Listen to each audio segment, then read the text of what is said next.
Bom, agora sim. Então, pessoal, bom dia aí para todo mundo. Hoje é dia 21 de novembro, né? Mais um dia aí na nossa pós-graduação. Fico muito feliz aí por vocês estarem até o final do ano me aguentando aí, um ano praticamente, né?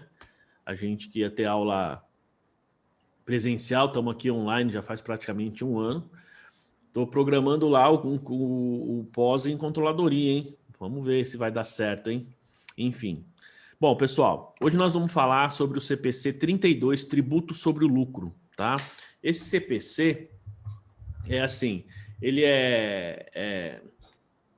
assim, para quem não trabalha aí com lucro real, para quem não apura imposto de renda e contribuição social, quem não conhece de LALUR, por exemplo, às vezes apanha um pouquinho com essa norma, tá? Por quê? Porque Conhece assim... também. Oi, pode falar. Oi? Quem conhece também apanha. Não, é verdade. É assim, a gente, às vezes, tem algumas dificuldades. É lógico que tem determinadas situações, Solange, que assim, é simples, né? Mas tem determinadas situações que quando você vai acumulando de período para período, se você perde, vamos supor, você deixa de fazer a aplicação desse CPC num período, vai fazer no outro, dá um trabalho enorme de fazer isso, dá um trabalho bastante grande, né? Inclusive, você pega o exame de suficiência, tem algumas questões que caem lá sobre esse tema que é difícil. É um tema difícil, não é um tema muito fácil, não. Né? Enfim, mas aí a gente...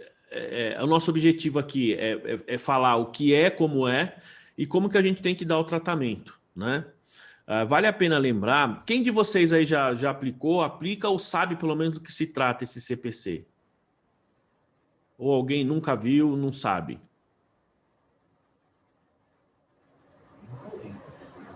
Ninguém sabe? Eu vou ser aquela que vai apanhar, porque eu nunca trabalhei com lucro real. Nunca trabalhou com lucro real? Tá. Não. A dificuldade, Marta, é falar, por exemplo, basicamente sobre adição e exclusão, tá? Não tem muita diferença. Na verdade, as pessoas ficam também muito preocupadas assim, puxa, nunca trabalhei com lucro real. Na verdade, se você for pensar bem, em termos de contabilidade, não muda absolutamente nada, tá? Em termos de contabilidade. O que muda é a apuração do imposto. A forma de você apurar o imposto, tá? Ó, a Luciana também nunca trabalhou com lucro real. Bom, funciona assim, primeira coisa. Esta norma, ela é praticamente aplicável somente com lucro real, tá? Simples e lucro presumido, pessoal, não há necessidade de aplicar essa norma, certo?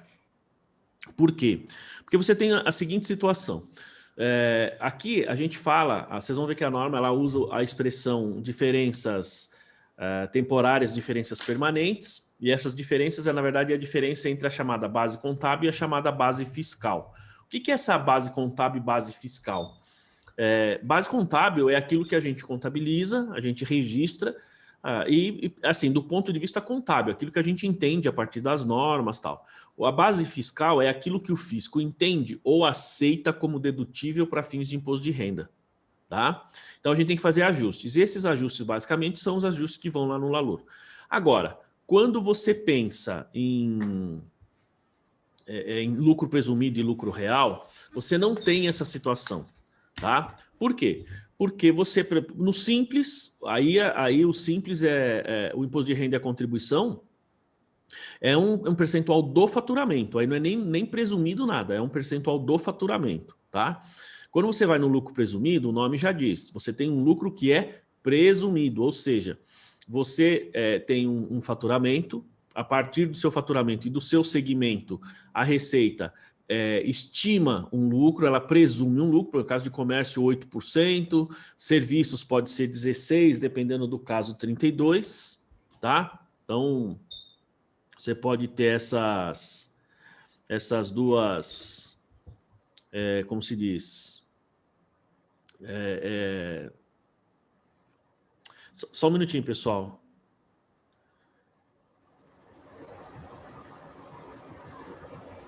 Estou dando um recado aqui para Glauce. Alguém teve dificuldade em acessar, pessoal? A aula? Não, que ela está mandando mensagem aqui, não está conseguindo. Bom, olha só. Então, assim, quando a gente fala do lucro presumido, você tem 8% para comércio, 16% para prestação de serviços e 32%. Lógico que o 16 e o 32, eles têm ali algumas características, né? Então, se você é uma prestadora, se você é atividade regulamentada, efetivamente é 32%. Se você não for, faturou até 120 mil, pode ser 16%. Faturamento acima de 120 mil no ano, você tem que pagar a base de 32%. O que significa isso? Que dentro digamos, dessa presunção de lucro, você já tem ali, né? Digamos assim, a Receita ela já pensou ou ela já estimou que dentro desses percentuais, todos os ajustes que você teria em termos de despesas indedutíveis ou receitas não tributáveis já estão embutidas ali, tá? No lucro real, não. No lucro real é um pouco diferente. Então, como que funciona? Que nem a Luciana, né? E a Marta, que nunca trabalhou com lucro real, funciona assim. Qual o processo? Eu vou pegar o meu lucro real, vou pegar minha contabilidade, faço minha contabilidade normal, tá? Do mesmo jeito que você faria se estivesse no Simples, aplicando todos esses procedimentos que a gente está vendo aqui durante o ano, tudo isso, tá? De forma normal. Quando você chega, digamos assim, você finalizou, vamos pensar dezembro, chegou em 31 de dezembro, vamos imaginar que você está fechando o balanço de dezembro. Aí você chega ali, você lançou todas as despesas, receitas, tal, você chega no imposto, no lucro antes dos impostos. Beleza. O nosso LAGIR, né? A gente chama de LAGIR. Bom, chegou ali nesse nível, o que você vai fazer? Você vai levar esse lucro lá para o LALUR. Lá no LALUR, então você vai fazer as adições e exclusões, que a gente vai falar sobre isso. Coloca lá adições e exclusões, e aí você então chega na base de cálculo do imposto. Chegou na base de cálculo, que é o chamado lucro real, pessoal, que a gente vai falar aqui, tá? Isso está lá nos slides. Você chega lá no lucro real. Neste valor, que é o lucro real, por que ele chama lucro real? Porque, veja, a gente tem o nosso lucro, certo? O lucro contábil.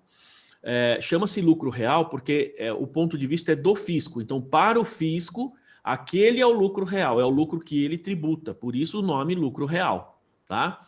Bom, que aqui nós vamos chamar a norma chama de lucro tributável. É o que a gente vai ver no conceito lá, ela chama de lucro tributável, tá? Muito bem, então a partir dali, aí você tem lá a compensação de 30% se você tiver prejuízos fiscais, se você abate ali os 30%, limitado a 30%. O que sobra para você, vamos supor, você teve um lucro de 100, vamos supor que você tem prejuízos acumulados, você abate 30%, sobra 70 e ali você aplica, então, as alíquotas da contribuição social, imposto de renda, tá? Basicamente é isso, entendeu? Marta, Luciana, não sei se a Janaína também trabalha com lucro real aí, o Marcelo, né? Você trabalha, Janaína? Marcelo, você tem lucro real lá? O Isaías? Não. Não tem lucro real, tá bom. Não sei se o Isaías tem, a Janaína. Bom, enfim, basicamente... Dia aí, né? Oi? Bom dia. Bom dia, Marcelo, tudo bem? Ó, basicamente... Professor, por que não tem lucro real no seu escritório, Marcelo? É porque você instrui para não ser lucro real ou seus clientes não querem fazer lucro real? Na verdade, a gente não teve nenhum cliente procurando a gente com lucro real. Tem um que está sondando aí, mas ele já estava fazendo umas pesquisas. É porque é mais complicado. Dizem que é mais complicado, né? Por isso que a gente pegou mais o simples e o presumido só esses dois a gente tem. Em relação a isso, porque assim, todas as empresas que eu pego para avaliar todas que eu peguei até hoje para avaliar se valia a pena o lucro presumido, não vale a pena, porque as empresas têm muito custo, têm muito prejuízo, né, operacionalmente. E aí elas ficam pagando imposto de renda para caramba. Eu não me conformo com isso, sinceramente. Porque a melhor opção, para mim, sempre é o lucro real. Por que você vai pagar imposto se a sua operação está dando prejuízo? Eu acho que eu preciso voltar a trabalhar em escritório para entender por que as pessoas optam por Não falo do Simples Nacional, mas por que as pessoas optam pelo lucro presumido? Eu acho caro a quantidade de impostos que se paga. Tem uma questão aí, peraí que eu vou falar já, peraí. Eu entendo a questão das obrigações acessórias, da qualificação profissional das pessoas que trabalham, que é difícil ter gente especializada em lucro real. Mas quando eu penso do ponto de vista do empresário, do proprietário da empresa que está lá batalhando. E os caras não sabem que lucro presumido, que eles estão pagando muitos impostos, às vezes. É que você tem algumas situações, Solange, que funciona assim. Por exemplo, você tem... como eu posso dizer? Primeiro, dá um pouco mais de trabalho, tá? É lógico que, assim, se a gente for pensar em termos contábeis, tá? Em termos de contabilidade, tecnicamente não dá mais trabalho, porque como eu estava falando agora há pouco, se você faz balanço para uma empresa do Simples, a mesma coisa que você vai fazer para o Simples, você vai fazer para o lucro real, acabou, entendeu? Você vai ter que fazer. Mas tem algumas diferenças que são as obrigações acessórias. Em termos de contabilidade, veja só, você tem, para os escritórios, eu vejo assim, você tem algumas dificuldades. Por exemplo, o cliente tem que ter controle, o cliente tem que te mandar toda a documentação. Que mais? Ele tem que ter controle de estoque.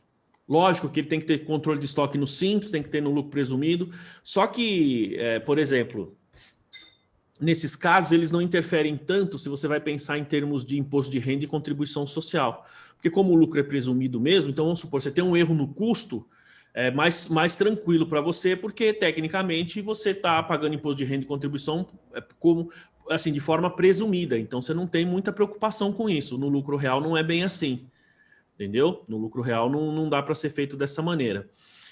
E aí, assim, também tem... e aí você tem, por exemplo, você tem a ECD e a ECF que tem que entregar, então Simples não tem nada disso, facilita muito, né? E o risco aumenta. E também tem a questão do desconhecimento. Muita gente não sabe fazer lucro real, acha que é muito diferente. O que tem de diferente é você apurar, fazer... A contabilização é a mesma, não muda nada, plano de contas, tudo isso. Mas o que muda é você conhecer o que nós vamos falar aqui. Primeiro, aplicação do... Sempre que eu trato aqui, por exemplo, desse CPC, eu dou uma aula de LALUR também, né? Dou uma aula de LALUR. Então, pode falar, Solange. Mas aí é o que eu estou colocando aqui, eu entendo tudo isso, eu entendo a questão do PIS, do COFINS, que é o não cumulativo, os impostos são maiores, mas se a reforma vier, vai ficar tudo igual, não vai ter mais diferença. Então, assim, as empresas têm que começar a pensar nisso. Mas o que eu estou considerando aqui é que nós, contadores, nós adequamos os empresários aos nossos interesses. E, na verdade, o nosso trabalho é adequar a empresa aos interesses dela, né? Prestar o nosso serviço. Porque o que é? Mensurar exatamente o quanto a empresa está pagando de imposto, se ela poderia pagar menos. Quer dizer, eu vou pagar mais imposto porque eu não tenho controle. Quanto que é isso? Quanto que vale? Qual o custo de controlar e o custo de impostos? Será que não vale a pena? Então, Mas eu tenho... Não, eu entendi. Assim, eu tenho um cliente, por exemplo, que é lucro real. E ele faz lucro... Então, segunda-feira, inclusive, vou entregar o balanço que eu entrego todo dia 20, né? Embora eu vá viajar, eu vou levar aqui para ver se eu finalizo. Falta pouco para finalizar. Segunda-feira eu entrego para ele. Então, dia 20, 21, 22 no máximo, né? Nesse caso, acho que dia 23 eu vou entregar para ele. E assim, não é uma empresa muito grande, eu consigo fazer. Tranquilo. Agora, quando você tem uma empresa muito grande, então você demanda mais trabalho, porque você vai ter que fazer os registros contábeis. Isso pensando, Solange, do ponto de vista do escritório. Agora, vamos levar isso do ponto de vista do cliente. Tem dois detalhes. Por exemplo, esse trabalho que você falou, não, avaliar se vale mais a pena... Às vezes, vale mais a pena o cliente ficar no lucro real, porque às vezes ele paga menos imposto. Só que, por outro lado, a maioria dos escritórios, eu digo a maioria, aí se alguém pode até me corrigir, tem dificuldade nessa apuração porque o cliente não manda documento. O cliente não manda os documentos da forma adequada. Você não consegue ter controle para fazer uma contabilidade com segurança. Não que no Simples e no lucro presumido você não tenha que fazer, entendeu? Mas o risco é um pouco menor, porque como você acaba fazendo e apurando o imposto por meio do faturamento, pela presunção, então fica um pouco mais simples. Esse é um ponto, né? O outro ponto é que, assim, dependendo da situação, não vale muito a pena. Por exemplo, eu tenho um cliente aqui que é lucro presumido, né? Mas eu faço balanço para ele. Nem todo mundo a gente faz, mas esse eu faço direitinho o balanço. Inclusive, está até atrasado aqui, porque como basicamente eu ensinei ele a fazer uma DRE gerencial. Então, ele usa esse gerencial no mês a mês e no final do ano eu apresento o balanço. Mas eu estou com as pastas aqui para finalizar o balanço dele. E no final do ano passado, Solange, antes da gente fazer, no começo desse ano, inclusive, porque a gente tem que fazer basicamente quando paga o primeiro imposto ou entrega lá a primeira DCTF, não é isso? Que vai ser em março, de qualquer forma é março, né? Então eu fiz um levantamento para ele e a gente percebeu o seguinte, que pelo nível de empresa dele, tanto fazia o lucro real, o lucro presumido, ele estava pagando praticamente a mesma quantidade de imposto. Entendeu? E aí ele perguntou o que aconteceria. Eu falei, olha, aqui você tem um pouco mais de burocracia, você é lucro real, tal, não sei o quê. Aí ele falou, então vamos continuar no lucro presumido, porque a diferença era mínima, entendeu? Então, nesse caso, a gente manteve no lucro presumido. Tem um outro aqui, que ele é lucro real, e aí não interessa, porque ele tem que reportar para os Estados Unidos, que ele tem 1% aqui no Brasil e 99% nos Estados Unidos, então não tem jeito, a gente faz lucro real aqui sempre. Com lucro ou prejuízo, ele paga o imposto direitinho. Diga. A outra coisa, eu entendo todas essas questões aí, realmente é muito difícil lidar com os empresários. E a outra coisa que eu não consigo entender é por que a maioria dos escritórios, quando tem lucro real, faz lucro real trimestral. Não consigo entender. Isso eu concordo com você. Eu acho que isso... Solange, acho que isso é desconhecimento. Isso eu concordo com você, porque é assim, claro que isso depende um pouquinho do resultado da empresa, tá? Porque assim, se você tem uma empresa que é lucrativa sempre, tanto faz se é trimestral ou se é anual, certo? Porque você tem lucro sempre. Agora, se você tem um resultado que oscila, então você tem um mês lucro, um mês prejuízo, não vale a pena fazer trimestral, você tem que fazer anual, né? Porque você vai fechar o balancete do mesmo jeito e você aproveita de 100% do prejuízo do mês anterior, né? Mas isso eu acho que é mais desconhecimento, viu, Solange? Porque, por exemplo, eu dei assessoria num escritório de contabilidade grande lá em Osasco, eles tinham a dona do escritório, né? Quem estava assumindo tinha sido minha aluna na São Judas, e ela me chamou para dar uma consultoria lá para ajudar na contabilidade. A gente reorganizou toda a parte contábil deles. Eles tinham uma equipe na contabilidade, acho que de 6 ou 7 pessoas. E aí, assim, eles tinham várias empresas de lucro real e eles faziam do jeito que você estava falando, trimestral. Eu falei, não, para de fazer trimestral. Por quê? Aí eu montei uma planilha mostrando como que era. Aí o cara falou, puxa, muito mais fácil. Falei, fulano, só que isso aqui, ó, eu te ensinei lá no terceiro ano lá na São Judas. Ele falou, puxa, professor, é verdade. Ele falou, inclusive eu me lembro da planilha que você deu, mas a gente não seguiu. Falei, então, o aluno acha que a gente ensina na graduação simplesmente por ensinar. Não, e eu vi também isso lá no escritório que a minha irmã trabalha, eles faziam tudo trimestral, né? A minha irmã não sabia, eu faço o que eles sempre fizeram, mas eles sempre fizeram errado, né? Ele tá onerando o empresário, pagar um monte de imposto, né? E assim oscila muito. E aí você acaba perdendo aquele valor. Não, e aí tem retiro na fonte, e aí vira prejuízo, e aí aquele valor vai deixando lá no ativo e vai usando, compensando nos meses seguintes. Quando vira o ano, você não pode fazer isso. Quando vira o trimestre, não pode fazer isso. Não pode, exatamente. É só os 30%, né? Não, nem estou falando do prejuízo, estou falando dos retidos, né? Sim. Isso, aí tem os retidos. Se você tem os retidos todo mês, quando fecha o trimestre, ele vira saldo negativo. Você não pode mais usar do outro, você tem que fazer perde compre, né? E aí a pessoa está lá usando normal, como se fosse anual. Eu falei, gente, que loucura, né? Faz isso daqui para outro emprego, porque a hora que aparecer uma fiscalização, se aparecer, né? É muito trabalho para atender uma fiscalização quando está tudo errado. Exatamente. Né? Mas assim, pessoal, o Marcelo não tem lucro presumido, no lucro real, né, Marcelo? Não. Você domina trabalhar com lucro real, não? Não, nunca trabalhei. Tá. A Luciana também tinha escrito ali, nunca trabalhou, a Marta também não. A Janaína e o Isaías já trabalharam com lucro real? a Solange sim, né? Porque a empresa dela é lucro real, né, Solange? O César também já trabalhou, não? Não? Isaías e Solange, sabe por quê, pessoal? Estou perguntando. A Janaína, ó, a Janaína sim, já trabalhou, já conhece. Por que eu estou falando isso? Porque se vocês quiserem, eu dava aula na pós lá na Legale, e eu dei aula de lucro real. Lucro real é o lucro presumido. Se vocês quiserem, eu incluo uma aula a mais aqui para vocês, embora não seja do programa, mas eu incluo porque eu acho importante vocês saberem. Ainda que a gente tenha uma aula nossa que terminaria em dezembro, a gente faça lá em janeiro, fevereiro, fica um sábado ou 2 no máximo, mas eu incluo para vocês 2 aulas se vocês quiserem. Lucro real e o LALUR, né? Para a gente entender bem como é que é a diferença entre presumido e real. Ficaria uma aula vamos falar assim, de contabilidade tributária, vamos falar assim, mas aí pelo menos a gente entende, porque ele complementa, digamos assim, essa questão do CPC 32, tá? Que é importante, ó, a Luciana aceita ali, né? Super aceito. A Super Marta aceito. também. É porque, assim, também, para mim agora, na minha carteira, eu peguei o grupo que eu faço, uma delas que entrou para mim, ela é lucro real, então eu vou aprender também. Só que eu olhei lá, agora ela dá prejuízo. Então eu vou aprender, então vai calhar com o que a gente vai aprender agora. Legal. Então é assim, a gente tem. Então a gente faz isso, tá? Não sei o Isaías aí, se ele. Como é que ele. A Luciana também aceita ali.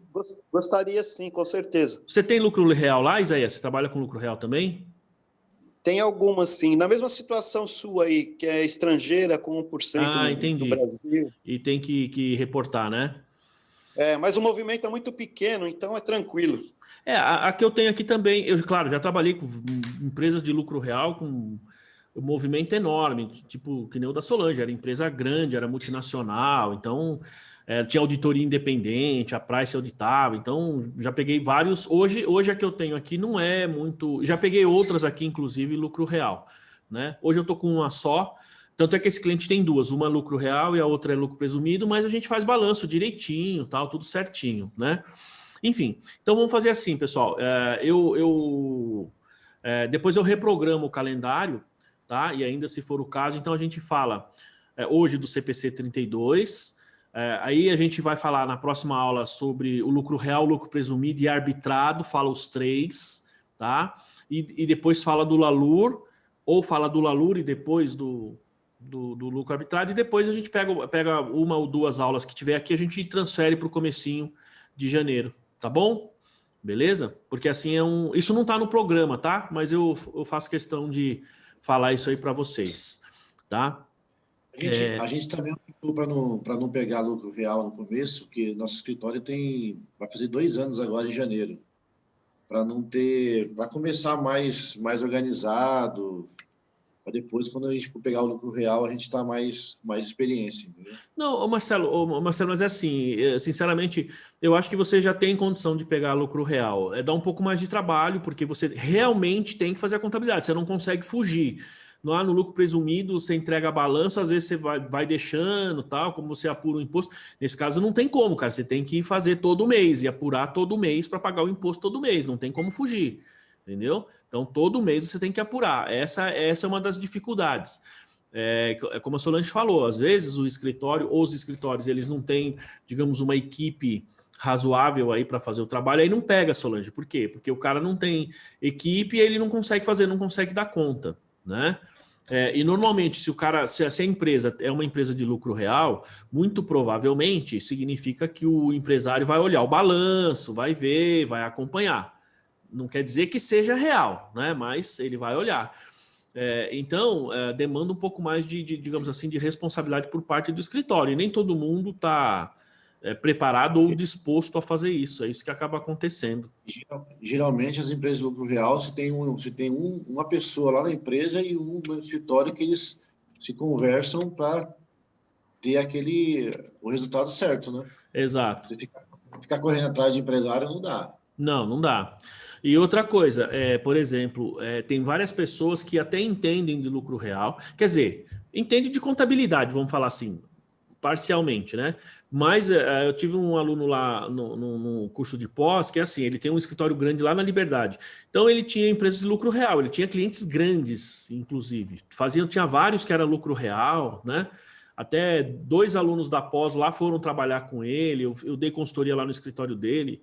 Enfim, só que assim, o cara sabia bem até de contabilidade, tudo bem, não aplicava as normas, mas pelo menos os procedimentos básicos ele sabia, só que não sabia fazer LALUR, por exemplo, fazia o LALUR com data errada, sabe? Que é outro aspecto, gente, a gente tem que tomar muito cuidado, porque, por exemplo, se você é lucro real, não fizer o LALUR, ou dependendo da forma como você faz o LALUR, isso pode descaracterizar numa fiscalização, o fisco descaracteriza a sua contabilidade, consequentemente, ele vai arbitrar o seu lucro.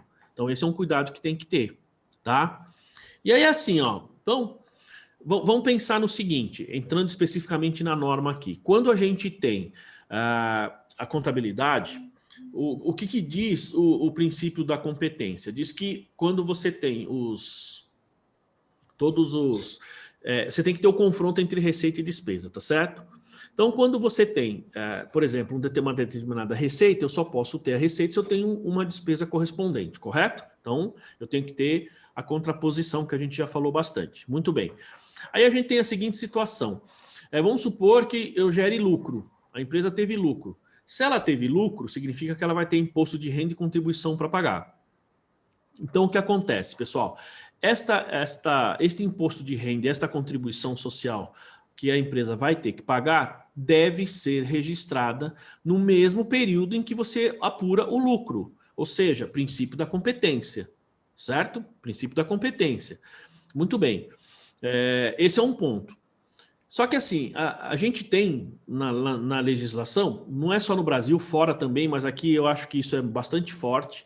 A gente tem muitas despesas e receitas que a gente contabiliza, mas o fisco não aceita como dedutível para fins de imposto de renda, tá? Por quê? Porque o fisco, gente, a Receita Federal, ela só aceita despesas, por exemplo, que estejam estritamente relacionadas com a atividade da empresa. Tá? Então, às vezes, no lucro presumido, você tem até lá uma despesa que você lança, por exemplo, tá? Para o fisco tudo bem, porque o lucro é presumido, mas está errado. Tá? Se a gente for pensar em termos técnicos, está errado. A gente não deveria fazer esse tipo de contabilização. Por exemplo, é o caso de a empresa comprar um veículo em nome do filho, da filha, que seja, ou às vezes em nome da empresa, mas aquilo não é usado na empresa, e você tem a depreciação. Tá? Então, você tendo essa depreciação na empresa, essa depreciação é indedutível. Por quê? Porque aquele veículo não está relacionado com a atividade da empresa. Tá? Percebe? Então, esse tipo de coisa. Por exemplo, a gente fala sempre em provisão. Vejam, nenhuma provisão é dedutível para fins de imposto de renda. Nenhuma. Tá? A gente vai falar, mas férias 13º. Bom, a gente já cansou de falar aqui que férias e 13º é dedutível para fins de imposto de renda porque não é provisão. Tá? Férias e 13º, por que o fisco aceita como dedutível? Porque não é provisão, é reconhecimento. A cada mês que passa, o funcionário ele tem o direito efetivo, tá certo? Então a empresa, se cria-se o direito do funcionário, cria-se a obrigação da empresa. E aí o fisco aceita, tá? O fisco permite que você deduza esse reconhecimento mensal para fins de imposto de renda. Tá claro isso? Pode falar, Solange. Por que a maioria das empresas não fazem esse reconhecimento do 13º e das férias, mesmo no lucro real, e aí paga imposto? Porque eu tenho visto isso. Ou, mesmo não tendo imposto, tendo prejuízo, ela deixa de fazer, porque aumenta o prejuízo, talvez. Solange, a maioria das vezes é desconhecimento.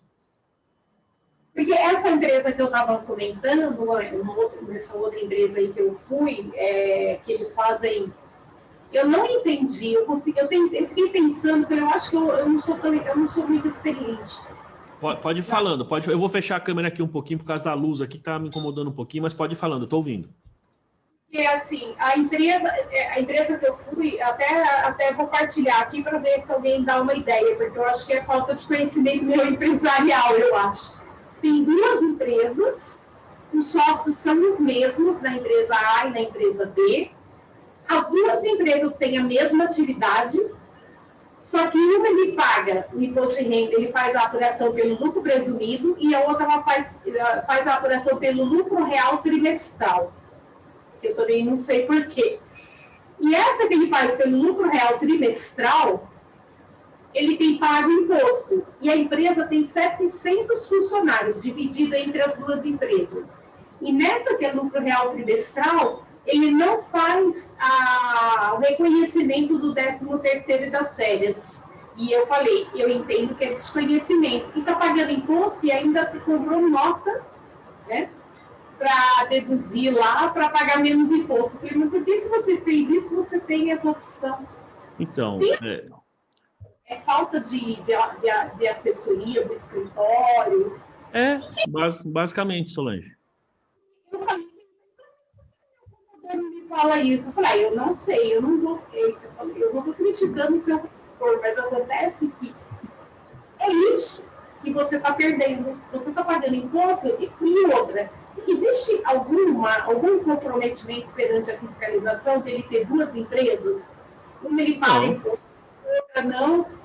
Porque, na verdade, a empresa faz a mesma atividade. Eu não entendi por que tem duas empresas. Eu falei, eu achei que era por causa de sócios, por causa de divisão, deixar mais ou menos a coisa dividida, se acontece alguma coisa. Mas tem alguma razão? Solange, vamos lá, deixa eu te falar uma coisa. Primeiro, essa questão de divisão, uma empresa, duas empresas, sabe? Proteção, isso é só empresa grande. Pequena empresa, os caras não têm a mínima noção disso e muitas vezes... isso é indicado pelo contador. Por quê? Porque às vezes o cara começou a empresa no Simples, aí não consegue mais manter no Simples, o cara fica com duas empresas. Às vezes não tem necessidade de ter duas empresas, certo? Mas às vezes as pessoas têm por uma questão estratégica. Se é uma questão estratégica, eu até entendo, mas se não for, não tem a menor necessidade. Mas tem muita gente que mantém por desconhecimento. Então, por exemplo, mesmo essa questão de férias e 13º, as pessoas não reconhecem, e vou dizer para você, muitas vezes por desconhecimento. E às vezes por preguiça mesmo de fazer o registro, tá? Por quê? Porque a pessoa não sabe que no sistema dela de folha de pagamento, e aí o César é especialista, sabe bem que você aperta um botãozinho e ele sai qual o valor da provisão de férias todo mês. Provisão não, né? O quanto você deveria pagar naquele mês. Só que muita gente não sabe disso e acaba não reconhecendo, não sabe nem como fazer. Se não me engano, recentemente me mandaram uma pergunta aqui, perguntando se poderia fazer. Eu falei, não é pode, deve. Não é poderia, deve fazer. Oi? Relatórios da Folha, toda como empresa grande, faz certinho, junto com a Folha já sai um arquivo, ou então um relatório com a provisão do mês para ser contabilizado. Exato. Mas não precisa ser empresa grande não, César. Por exemplo, eu uso aqui o Contimatic, e no Contimatic tem lá, eu tiro todo mês o valor. E qual que é o nome da conta contábil mais assim, utilizado, né, nessa provisão aí de 13º encargo e férias? Férias a pagar e 13º a pagar. Não tem por que não ser, é simplesmente isso, não é? Debito despesa com férias e credito férias a pagar. Aí eu debito despesa com férias e credito férias a pagar 1/3. Pensão ou só o valor da remuneração da férias, 13º? Não, férias, 13º e os encargos, que é tudo dedutível. Então, fundo de garantia e 13º, e fundo de garantia e INSS. Foi exatamente o que eu falei para ele, né? Eu falei, nessa sua empresa do presumido, que você paga essa fortuna de imposto de renda aí trimestralmente, você nem sabe qual é o resultado da sua empresa, né? Porque se ela fosse lucro real, provavelmente com a contabilização das férias e 13º e encargos a pagar, provavelmente a lucratividade sua nessa empresa seria menor do que os 32% que é presumido pela Receita Federal. Então, por que você está pagando mais imposto do que deveria? Eu não consigo entender. É falta de planejamento. Também tem um detalhe, uma coisa que eu vejo é assim. Primeiro, você tem o desconhecimento, tá? Isso é importante aí para todo mundo que está no escritório aí, né? Desconhecimento. E segundo, você tem uma situação que é o fato de você... Oi? teve uma empresa que agora está passando por auditoria, e aí vieram me perguntar sobre isso, sobre provisão, né? Que a auditoria falou que não é para... Porque lá a gente usa esse termo, né? Provisão. Esse nome provisão, né? Você já tinha comentado, isso. Aí a pessoa falou que a auditoria falou que está errado. Isso. Não, que tinha que tirar. Não é tirar a provisão, é tirar o nome. Isso, o nome, isso. Tem que ser férias a pagar. Aí a pessoa falou, e como que a gente usa? Como que tem que ser? Aí eu fui te perguntar, né, certinho. Aí eu falei, Mas foi você que me perguntou essa semana, não foi? Esses dias aí? Não, foi esses dias que eu te perguntei. Aí eu falei pra pessoa, tal, certinho. Aí eu falou, que a gente vai ver, vou passar pra diretoria, porque, falei, o certo é arrumar de todas as empresas que a gente faz. É verdade, você até comentou de todas as empresas, isso mesmo. Isso. Aí ela falou, não, vou passar lá porque tem que passar por aprovação, mas ninguém falou nada e a gente tá usando ainda normalmente. Então, mas não é o termo provisão de férias, é férias a pagar. E 13º a pagar. E os encargos a pagar. É assim que tem que ser feito, entendeu? Mas a auditoria lá mandou arrumar então, na empresa. Você tá vendo que eu tô alinhado, graças a Deus, né? Que eu não tô falando besteira, né, Marta? Sim. Né? Já é a segunda que eu acerto aí com você, né? Falou, fui lá, falei, chegou lá, era aquilo mesmo, né? Pois enfim. Então, isso é bom, né? Isso mostra que assim, que pelo menos aqui nós estamos no caminho certo, a gente está falando a coisa correta. Mas assim, é puro desconhecimento das pessoas. E também um pouco de preguiça, tá? Porque muitas vezes as pessoas ficam assim, puxa, lucro real é coisa de outro mundo, eu não sei fazer. E não, balanço é balanço, você vai fazer ele para o lucro presumido ou lucro real. O que vai mudar é a forma, é como você apura o imposto. Certo? É como você apura o imposto. Então, é isso que faz, digamos assim, a diferença entre, digamos, a metodologia do lucro real e das outras, tá? E aí vem ainda mais esse CPC 32 para dificultar um pouquinho mais ainda, né? Porque ele tem duas situações. Primeiro, ele visa, né? A finalidade do CPC 32 é tirar o efeito digamos assim, da legislação quando você mostra o imposto de renda e a contribuição social. Então é tentar eliminar o efeito, em primeiro lugar. E segundo, quer dizer, na verdade o primeiro lugar é atender o princípio da competência, que se eu tenho imposto e contribuição que incide sobre determinado, digamos, receita ou despesa, ela precisa ser contabilizada no mesmo período. E a legislação não permite isso. Então, por isso que a gente tem que fazer esse ajuste a partir do CPC 32, tá bom? Então, o que é importante a gente entender aqui, pessoal? Então, vamos falar assim, nós vamos ter um bloco de, vamos falar assim, 3 aulas aí, pelo menos. Então, essa primeira, a gente vai entender a norma, vai entender o CPC. Depois, a gente vai entender LALUR e lucro real, tá? Para entender como que essa mecânica funciona, né? Digamos assim, para vocês terem uma visão geral do processo. Tá? Então vamos começar aqui com o CPC, né? Tudo bem? Alguma dúvida, pessoal, por enquanto? Tudo bem? Então tá bom. Ó, então vocês estão vendo aí os slides, tá certo? Muito bem, pessoal. Olha só. Então o CPC 32, tributo sobre o lucro, tá? Eu confesso que eu demorei um pouco para entender essa norma, viu, gente? Eu demorei um pouquinho para entender esse... Opa, tem alguma coisa errada aqui. Espera aí, deixa eu ver aqui. Tá mudando sozinho os slides. Aí sim. Vocês viram lá, hein? O negócio tá mudando sozinho, hein? Não dá para ver, não. Vocês não viram? Deixa eu ver. Não. Ó, tá mudando sozinho aqui, ó. Pera aí.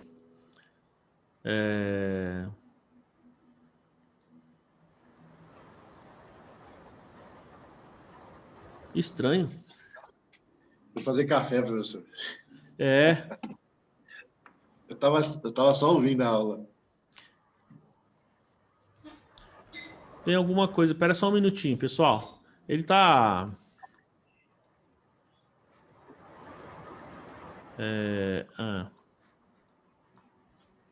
Bom, já vi aqui, ó.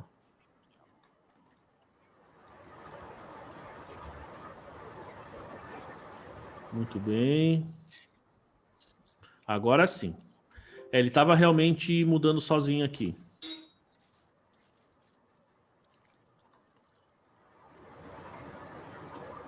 Vamos lá, agora sim, pessoal. Vocês não viram aí, mas assim, a hora que eu coloquei o slide, ele começou a mudar sozinho aqui. Eu falei, tem alguma coisa errada aí, não estou entendendo, né? Então vamos lá agora, hein? Agora vai. Oi? E que mudou a primeira página para a segunda, aí você parou de mostrar, e aí eu não percebi. Mas ele estava... Ó, agora vocês estão vendo os slides aí, né? Ainda não. Oi? Ainda não. O que vocês estão vendo?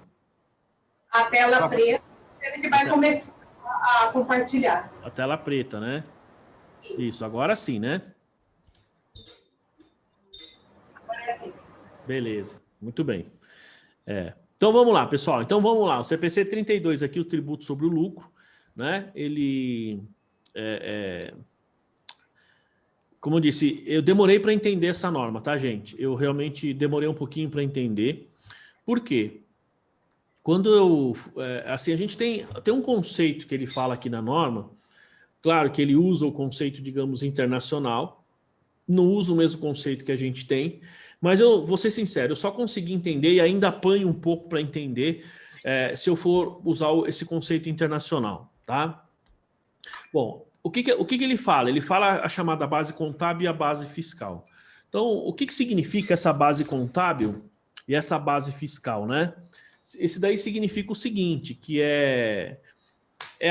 quando você tem um determinado ativo ou passivo, você tem aquilo que vai ser dedutível ou vai ser tributável para fins digamos, de imposto de renda, para fins de legislação. Então, nesse caso, você tem a chamada base fiscal.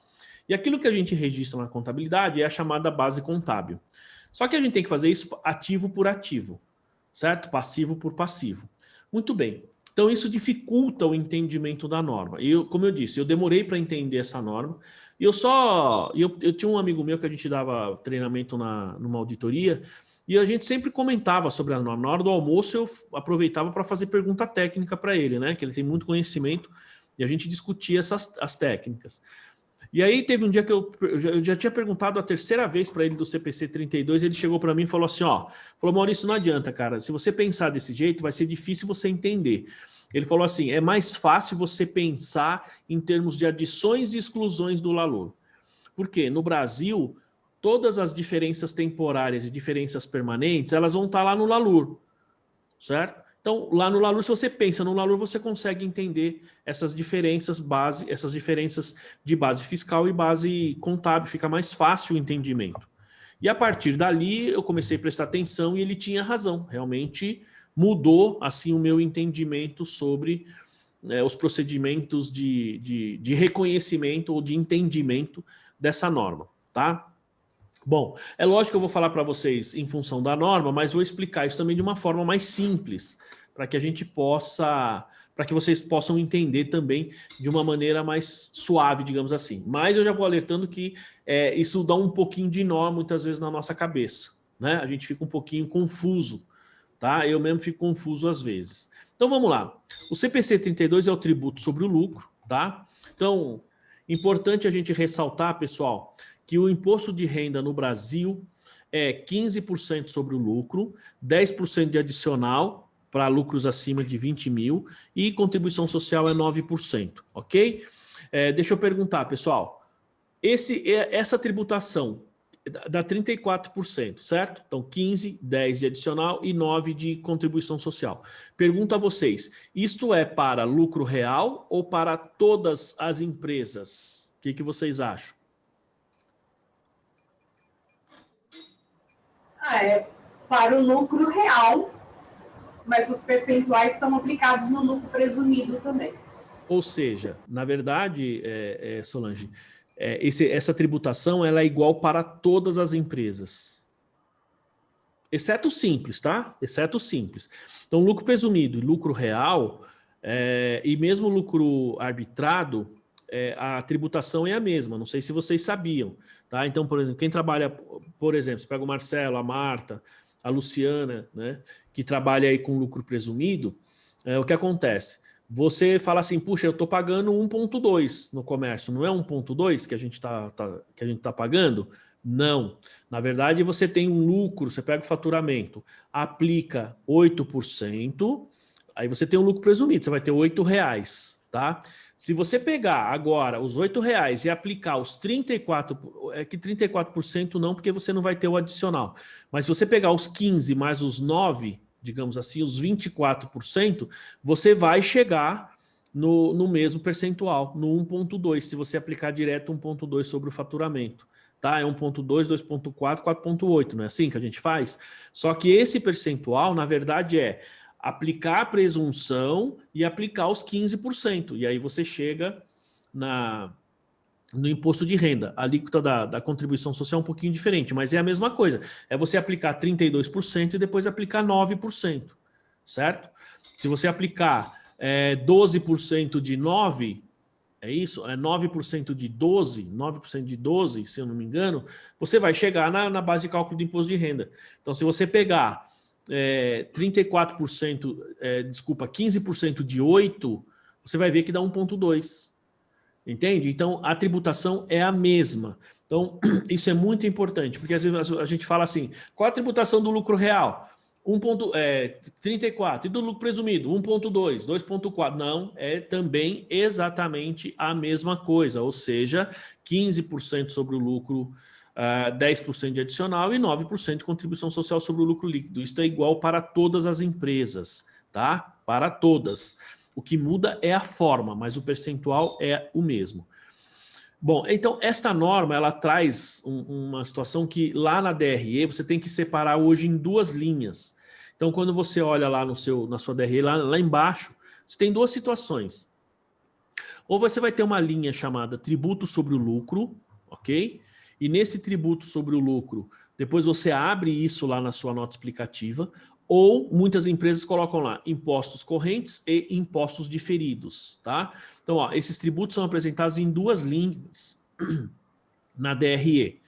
Como eu estou dizendo, ou se você for em duas linhas, você vai ter lá imposto corrente, imposto diferido. Ou você abre uma linha só e na nota explicativa você demonstra esses dois, tá? Muito bem. Eu vou explicar qual que é a diferença dos dois aqui. Ó, o grande desafio do ponto de vista contábil, então, é o registro desse imposto pelo regime de competência. Tá? Como eu estou dizendo, essa norma, a grande dificuldade dela é o regime de competência. Tá? Então, ele fala aqui, ó, o grande desafio do ponto de vista contábil é o registro desses impostos pelo regime de competência, já que certas receitas e despesas são contabilizadas, mas serão tributadas ou dedutíveis somente em outro período contábil. Ou seja, a dificuldade dessa norma, se a gente for pensar em termos de diferença de base, é mais complicado. Mas quando a gente pensa em adição e exclusão no LALUR, ela é um pouco mais tranquila. Tá? Então, significa que você pode pegar, digamos assim, pensar em termos de adição e exclusão no LALUR ficaria um pouco mais fácil, pelo menos para entender o processo, tá? Pelo menos para o entendimento do processo. Bom, ó, por isso que ele fala, ó, a questão principal aí na contabilização sobre o lucro é como contabilizar os efeitos fiscais. Pessoal, no Brasil, a gente tem, digamos assim, esses efeitos fiscais no Brasil, eles são enormes, né? A gente sempre teve aí assim, acho que desde sempre a gente teve o efeito fiscal na tributação. Tá? Isso não é de agora, então a gente sempre teve. E mais, quando surgem as normas, os CPCs aí em 2008 para cá, isso dificulta mais ainda a nossa vida. Claro que os CPCs ele tem a finalidade, vamos falar assim, de ter uma contabilidade mais próxima da realidade, mais próxima do que efetivamente a gente tem em termos econômicos da empresa, mas a gente tem a dificuldade de identificar, né, pelo menos aumenta muito essa questão daquilo que é adição ou daquilo que é exclusão para fins de lucro real. Então isso passa a fazer uma diferença muito grande para a gente. Tanto é que logo quando começou lá, a gente teve, em 2009, criaram lá o RTT, Regime Tributário de Transição, né? E ali você tinha então o LALUR e você também tinha o FCONT, Hoje a gente ajusta tudo no LALUR, não precisa do FCONT, mas na época você tinha que ajustar o LALUR com as adições e exclusões e os efeitos das normas você colocava lá no FCONT, né? Então isso dava muito trabalho, tá? Para fazer esse tipo de ajuste. Hoje já está um pouco mais claro como que é o processo, então a gente simplesmente faz isso diretamente lá no LALUR, não precisa desse FCONT, né? Enfim, então quando a gente tem aí esse procedimento, tá? Quando a gente pensa aqui em termos de, digamos assim, de contabilização, então essa é um pouquinho, digamos assim, a dificuldade que a gente tem, né? Por quê? Porque ele fala aqui, então a questão principal é como contabilizar efeitos fiscais atuais e futuros, porque desde sempre nós tivemos esses efeitos fiscais, eles sempre interferiram, sempre teve LALUR. O LALUR, depois vocês vão ver na legislação, ele é de 1970 e alguma coisa, tá? É bem antigo, então não é, digamos assim, uma coisa nova. Talvez o LALUR tenha idade, talvez até seja mais velho do que alguns de vocês aí, né? Do que algumas das pessoas aí. E aí acontece o seguinte, olha só, por quê? Por que tem esses efeitos fiscais? Ele fala aqui, a futura recuperação ou liquidação do valor contábil de ativos e passivos que são reconhecidos no balanço patrimonial. Então você tem determinados ativos e passivos que você reconhece no seu balanço, agora, 2020, mas que vai ser tributado ou vai ser dedutível em 2021, 2022.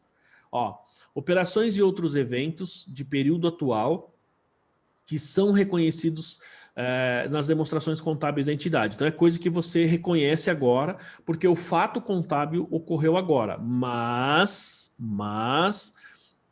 você tem, como eu posso dizer, você tem o efeito fiscal, na verdade esse é o termo, na verdade o efeito fiscal acaba acontecendo somente em períodos futuros. Tá? Então essa, pessoal, é a dificuldade da norma. Se a gente fosse resumir, basicamente é isso que nós temos aí de dificuldade, né? Digamos assim, de diferença ou de procedimento que deve ser seguido aí, né? Muito bem. Outra coisa, de acordo com o princípio da competência, então se a contabilidade já reconheceu receita, ganho, a despesa do imposto deve ser reconhecida no mesmo período, certo? Mesmo que o pagamento seja efetuado em período diferente. Ou seja, então se eu tive um lucro ou prejuízo agora, se eu tive lá uma receita, um ganho, uma despesa, e isso afetar o meu imposto de renda, seja para mais ou para menos, esse efeito precisa ser reconhecido no mesmo período, que é o princípio da competência, eu não posso fazer ele diferente, tá? Quando as transações e outros eventos forem reconhecidos na DRE, todos os efeitos também serão reconhecidos na DRE. Então, se eu reconheço determinada despesa, por exemplo, vamos pegar aqui, vou pegar o caso de uma provisão, tá? Nós já vimos que provisão é indedutível para fins de imposto de renda. Então, quando eu lanço uma provisão, ela está afetando o meu patrimônio em 2020, certo? O patrimônio está sendo afetado em 2020. Mas, tributariamente, isso vai ser dedutível lá na frente. Gente, provisão, para o fisco não existe provisão, tá? Para o fisco não existe provisão. O que significa? Que ele só aceita, digamos assim, vamos chamar assim de provisão, esses valores que nós reconhecemos como provisão, quando elas são efetivamente pagas, com exceção de férias e 13º e os encargos, porque aí, como a gente já falou, isso não é provisão, isso é accrual, né? Então, se você tem, digamos assim, por isso que a gente precisa separar, olha só, pessoal, por isso que é muito importante, viu, Marta? O nome provisão, você precisa identificar claramente o que é provisão e o que não é provisão, porque você pode ter determinado gasto que não é provisão. Provisão é indedutível, você tem determinados gastos que eles são, digamos, reconhecimento. Se o serviço foi prestado, já é líquido e certo, isso é dedutível para fins de imposto de renda. Se você usa o termo simplesmente provisão, o fisco não aceita. Tá? E por que ele não aceita? Porque provisão, pessoal, é uma estimativa. Tá? E sendo uma estimativa, o fisco não aceita. Então ele fala assim, olha, quando você pagar essa sua estimativa, o valor real, eu deixo você deduzir do imposto de renda. É isso que o fisco faz. É isso que o fisco considera. Pode falar, Solange. Eu recomendo que na escrituração contábil, nos históricos, não se use a palavra provisão. Isso mesmo, isso mesmo. Eu não costumo usar, e concordo com a Solange, então hashtag fica a dica aí, pessoal, para todo mundo. Na hora que você estiver fazendo o registro contábil, seja no histórico, seja no nome das contas, evite usar o termo provisão, tá? Porque se você escreveu lá provisão de não sei das quantas, vamos supor, numa fiscalização, o fisco olha aquilo e vai, se você escreveu provisão, é provisão. E eu não aceito provisão, aí ele simplesmente vai pegar o artigo da lei que diz que não aceita provisão, ele glosa aquela despesa e cabe a você comprovar que aquilo é uma despesa efetiva. Você vai ter muito mais trabalho para fazer isso, tá? Então, não vale a pena, tem que tomar muito cuidado com o nome provisão. Tem gente que ama provisão. Gente, às vezes eu dou aula, estou dando aula na pós, né? Eu estou... treinamento, eu falo que no termo não é provisão, nossa, tem gente que fica bravo, tem gente que quer, como se diz, o nego fica nervoso, o pessoal fica nervoso, né? Achar ruim, não, professor, não é assim. Tá bom, não é assim. Já teve treinamento, teve um treinamento na Contimatic uma vez, que eu falei de provisão, que não era mais provisão.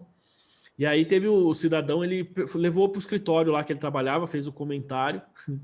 Aí quando chegou na aula seguinte, né, acho que a aula eram 2 sábados, o cidadão chegou lá...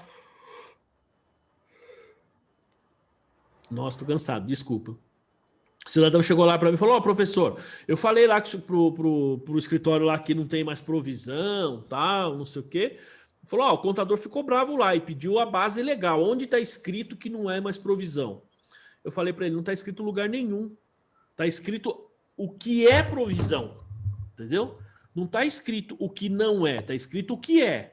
Então, se não é provisão dentro do conceito, qualquer coisa que não está naquele conceito não é provisão. Certo? E férias e 13º, por exemplo, não está.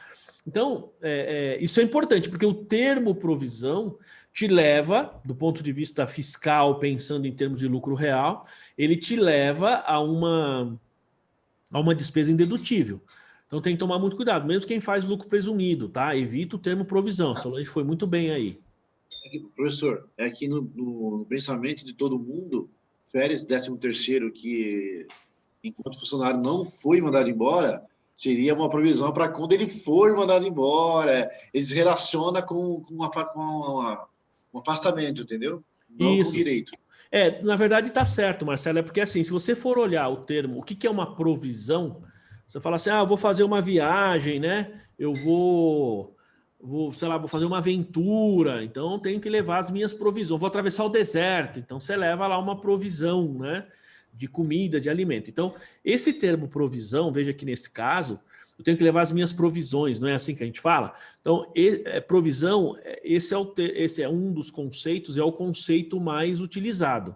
Então, só que assim, eu não gosto muito de usar o termo provisão, eu sempre uso o termo reconhecer.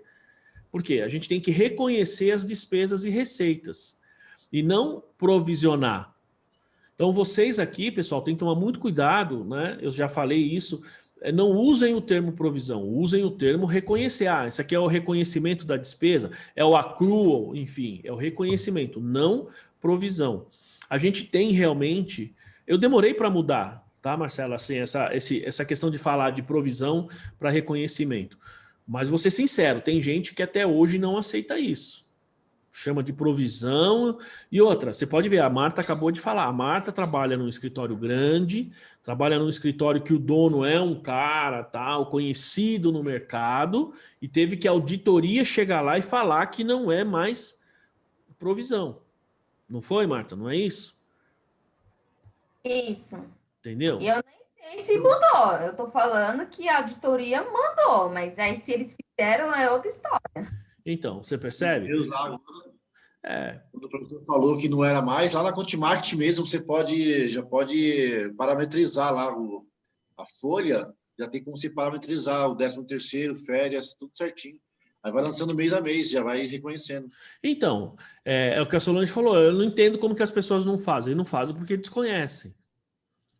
Não fazem porque desconhecem, entendeu? Deveria fazer. Deveria ter esse reconhecimento. Mas, enfim, por mais que a gente ache que não, muita gente simplesmente deixa de lado, tá? Então, isso é um problema bastante sério, né? Em termos aí de... Pode falar. Professor, até que se a empresa tiver muitos funcionários, por exemplo, eu tenho uma empresa lá que tem 30 funcionários, uma empresa de som, né? Que faz caixa de som, essas coisas.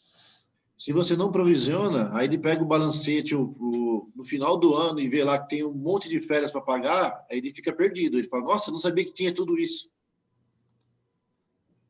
Então... Se você não reconhece mês a mês, que vai estar lá, férias vai pagar. Então, se eu mando para ele todo mês o balancete, ele já vai ver lá que ele tem férias para pagar daquele valor.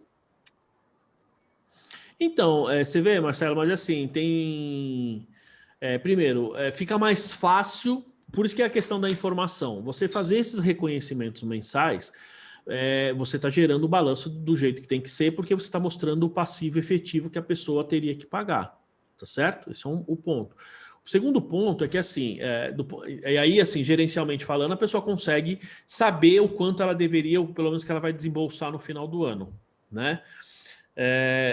Agora, do ponto de vista contábil, né, digamos, de patrimônio, muita gente acha que, não, como eu não paguei, então isso não devo reconhecer. É como a Solange falou, você tem clientes que têm muitos funcionários, é um caso acho que ela estava contando ali, e o cara não reconhece, e está pagando imposto. E aí, sabe o que acontece? O cara fica querendo manipular o estoque, o cara fica querendo fazer algumas coisas que não precisa. Legalmente, ele pode simplesmente fazer o reconhecimento da despesa lá de férias e 13º e os encargos e ponto final. Sim, simples assim. Mas aí o cara fica querendo manipular estoque, o cara fica querendo... Vocês não lembram semana passada o Ricardo, quando fez aquele comentário de uma empresa lá do escritório dele? Você entende? Aí de repente o cara chega lá, ele tem férias e 13º e não reconhece, mas aí o cara também esconde o número no estoque. Não tem muito sentido fazer isso, né? Mas, enfim, né? Pessoal, complicado, hein? Ó, bom, aqui então ele fala, então pelo princípio da competência a gente tem que reconhecer esses itens aí na DRE, né? Ou não, tá bom? Quando ele digamos assim, um item que vai para a DRE, reconheço na DRE. Quando é o item que vai para o PL, outros resultados abrangentes, então ele vai reconhecido lá no PL, tá? Bom, outra coisa, ó, ele fala aqui, ó, então, se é provável, né, que você vai ter uma recuperação ou liquidação de um valor contábil, ou seja, na realização, digamos assim, de ativos ou passivos, né? Ó, ele tornará futuros pagamentos dos tributos maiores ou menores, ou seja, vai te gerar imposto de renda ou vai fazer com que você compense esse imposto de renda, tá? Então, ó, veja assim, do que eles seriam se tal recuperação ou liquidação não tivesse efeitos fiscais, então este pronunciamento exige que a entidade reconheça um passivo fiscal diferido ou um ativo fiscal diferido. Funciona assim, sempre que você tem essa aplicação...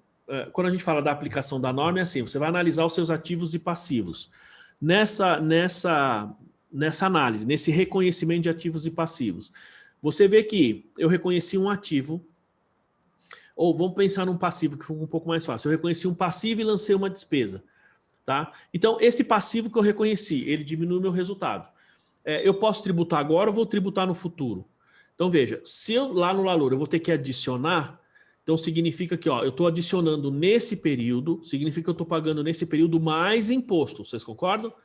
Lá no ano seguinte, eu vou lançar isso abatendo do meu imposto. Então, hoje eu pago mais, lá na frente eu vou pagar menos. Significa que eu tenho um crédito fiscal, certo? Um crédito fiscal, consequentemente eu tenho um ativo diferido, tá? Gente, é esse pensamento que fica difícil muitas vezes para a gente. Né? Olha lá, a Solange está concordando lá, porque é esse o pensamento. Oi? Foi até hoje por causa disso. Eu também, Solange, eu também.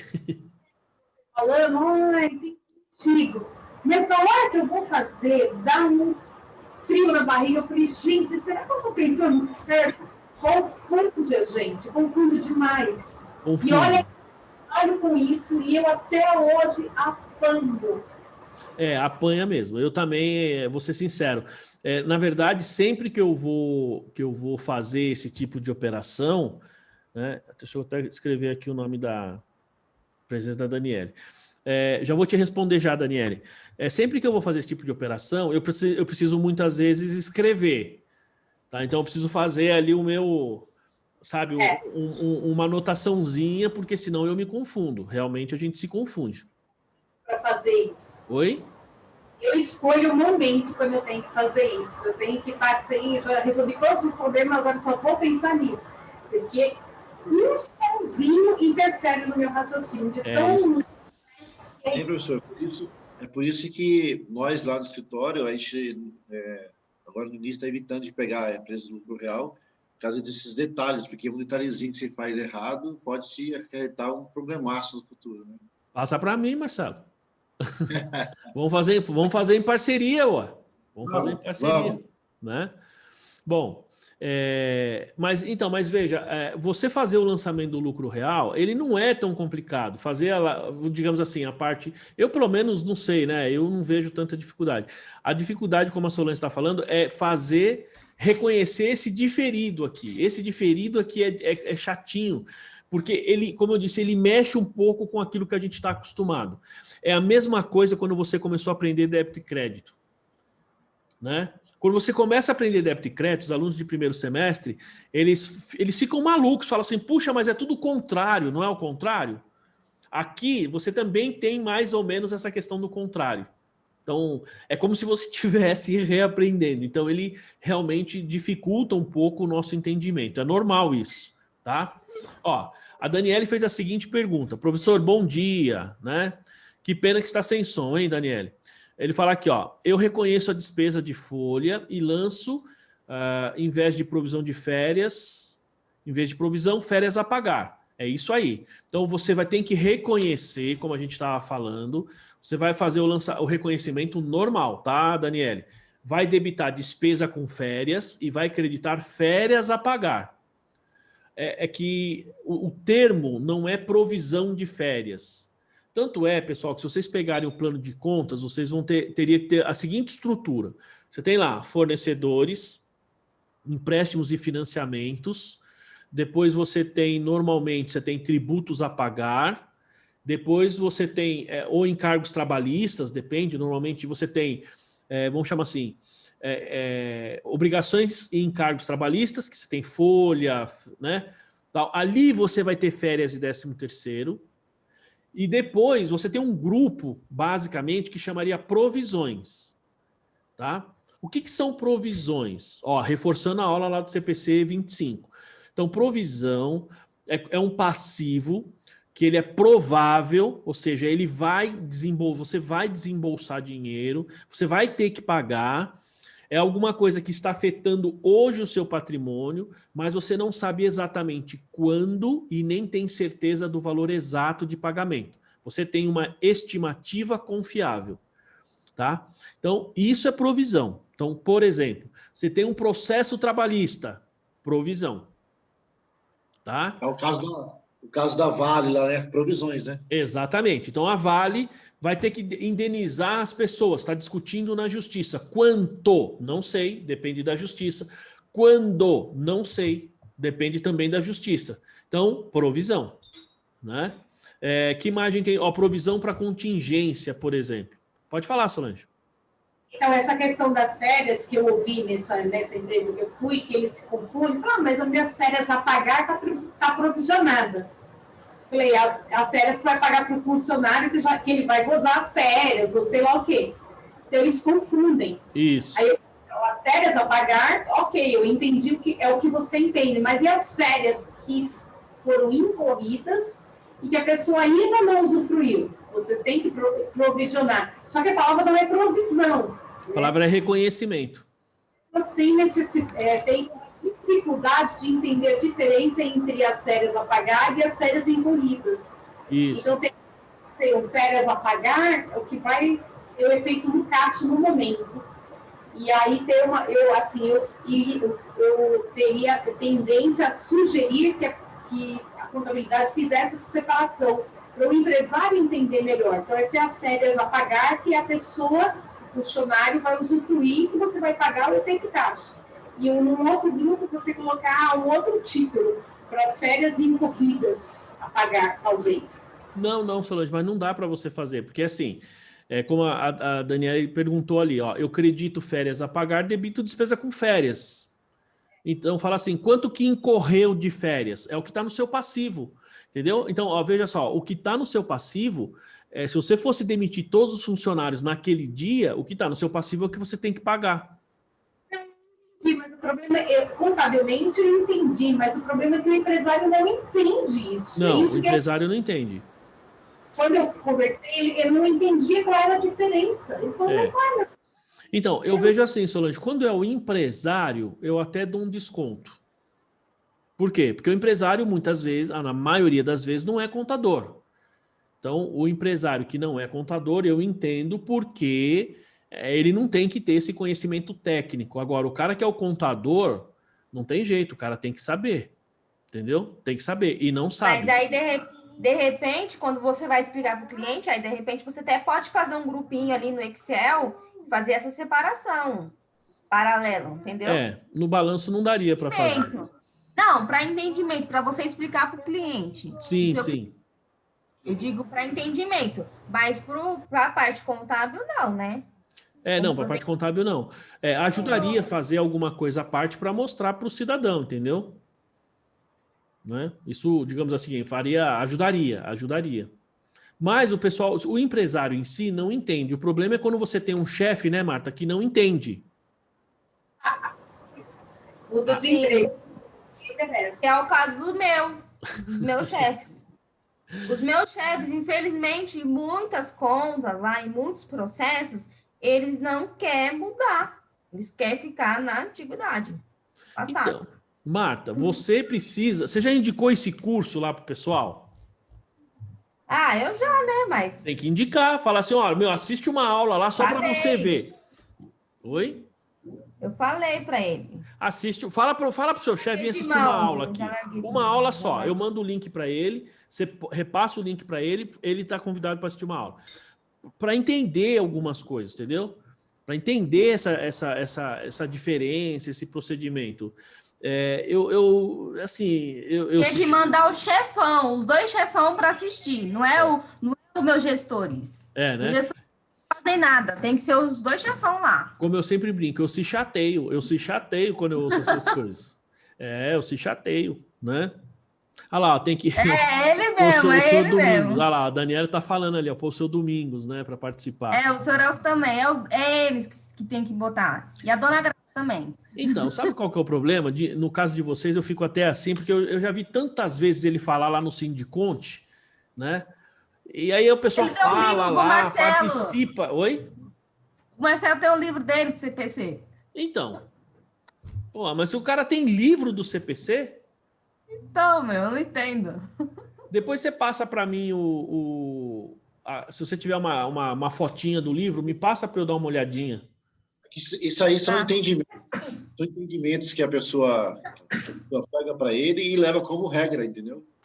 Mas o problema é assim, Marcelo, que a gente tem que estar sempre se atualizando, entendeu? A gente tem que se atualizar, não tem jeito.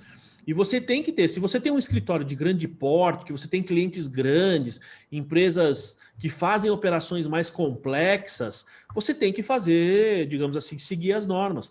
Você tem empresas que estão sujeitas à auditoria. Eu vou até ler o CPC lá para ver se ele fala de provisão lá. Qual deles, Feliz? Eu vou ler lá no livro para ver se ele fala de provisão de férias lá no livro. Não, na verdade, é parceria que ele fez, a empresa, a academia. Ele falar uma coisa no livro e falar outra. É verdade, é isso mesmo. Aliás, vocês receberam o livro do PH, né, pessoal? Eu coloquei lá, né? Ó, a Luciana tá chorando ali, dando risada, porque é isso mesmo, Luciana. Não sei se no seu escritório também não acontece isso. Enfim. É que eu acho que as pessoas aí, esses caras, eles estão lá no topo da pirâmide, Aí a visão deles, assim, eles não conseguem enxergar mais o que está perto deles. Eu acho que o ego está tão inflado, e aí eles acabam incorporando um desrespeito às pessoas, sabe? As pessoas que estão num nível menor. E eles não aceitam, eles nem raciocinam o que a pessoa está falando. Às vezes a pessoa está falando certo, eles nem raciocinam. Isso aí não sabe de nada, não sabe nem... Não está nem à altura dos meus pés, nem à altura para discutir comigo. Eu acho que é muito... Na verdade, é uma pena dizer isso, mas eu sinto que é isso. Eles não olham para a gente. Tem bastante isso daí. Infelizmente, tem bastante realmente.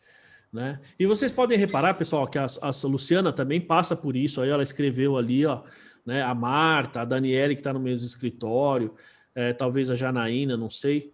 Né? Enfim, passa, não tem jeito.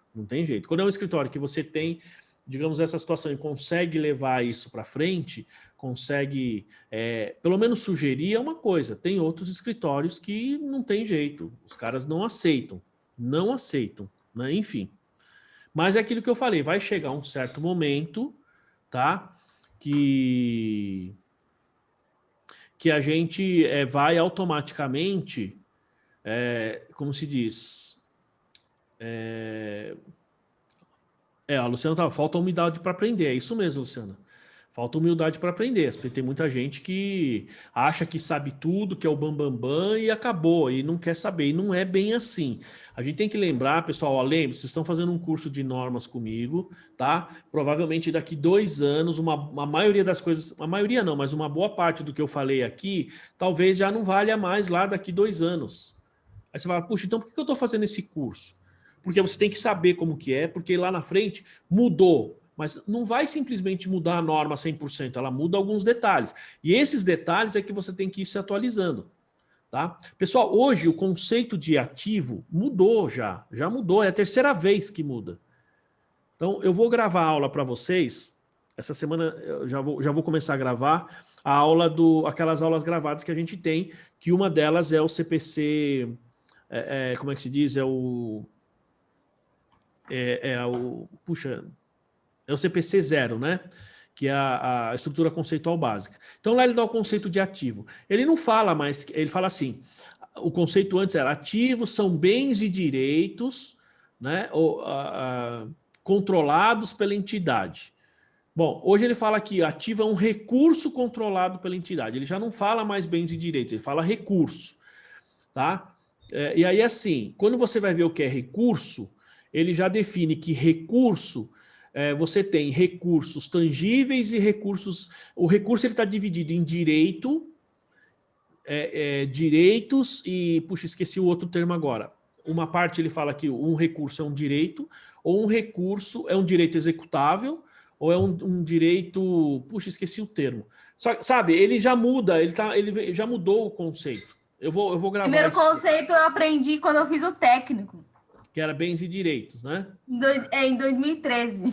Mas ele nem usa mais bens e direitos no conceito, Marta. Ele usa recurso econômico. E o recurso econômico ele é um direito ou é o chamado um direito, não sei se é executável ou direito utilizável, um negócio assim, tá? E ali você vê que já mudou o conceito. Então, aquilo que a gente está falando hoje, ele muda. Mas, por exemplo, provisão não vai deixar de existir. Então, se você entende o que é provisão hoje, pode ser que tenha um ajuste no conceito mais para frente, mas você vai entender o que é provisão. Agora, se você, como a Luciana falou, e a Solange, você não tem humildade para aprender ou para mudar ou para alterar a sua forma de, digamos, você não evolui. As pessoas não evoluem por causa disso. Né? Enfim, é uma pena, mas faz parte, né? Deixa eu só... Bom, vamos lá. Bom, então esse aqui é o que ele estava falando. Então, se for provável que no futuro você vai ter uma recuperação ou um pagamento de imposto, isso gera para você, então, um ativo ou um passivo fiscal diferido, tá? Diferido. Bom, esse pronunciamento também trata, então, do reconhecimento de ativos fiscais diferidos que vêm, né, advindos dos prejuízos fiscais não utilizados ou créditos fiscais não utilizados. São coisas diferentes, tá?